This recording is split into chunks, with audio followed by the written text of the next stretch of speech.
for it is so intense a misery that it hardens and dulls the feelings.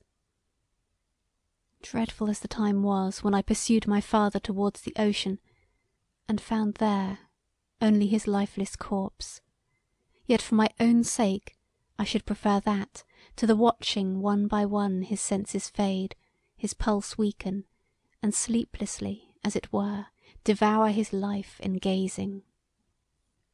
To see life in his limbs, and to know that soon life would no longer be there, to see the warm breath issue from his lips, and to know that they would soon be chill. I will not continue to trace this frightful picture. You suffered this torture once. I never did. And the remembrance fills your heart sometimes with bitter despair, when otherwise your feelings would have melted into soft sorrow. So day by day I become weaker, and life flickers in my wasting form, as a lamp about to lose its vivifying oil. I now behold the glad sun of May.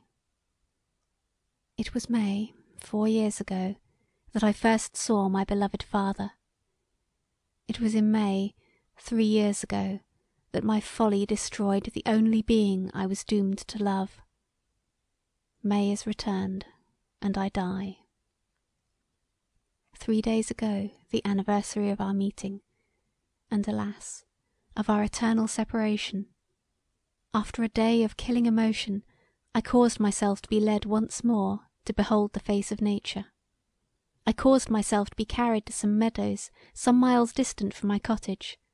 The grass was being mowed, and there was the scent of hay in the fields. All the earth looked fresh, and its inhabitants happy. Evening approached, and I beheld the sunset. 3 years ago, and on that day and hour it shone through the branches and leaves of the beechwood, and its beams flickered upon the countenance of him whom I then beheld for the last time.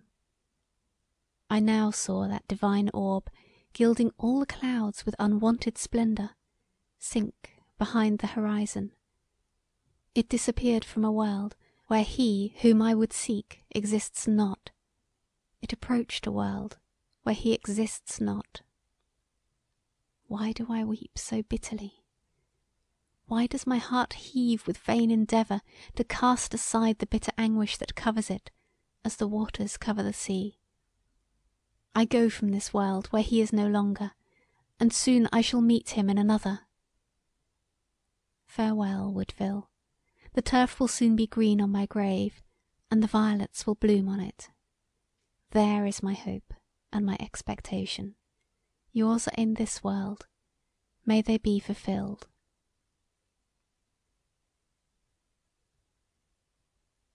End of chapter 12. End of Mathilda by Mary Wollstonecraft Shelley.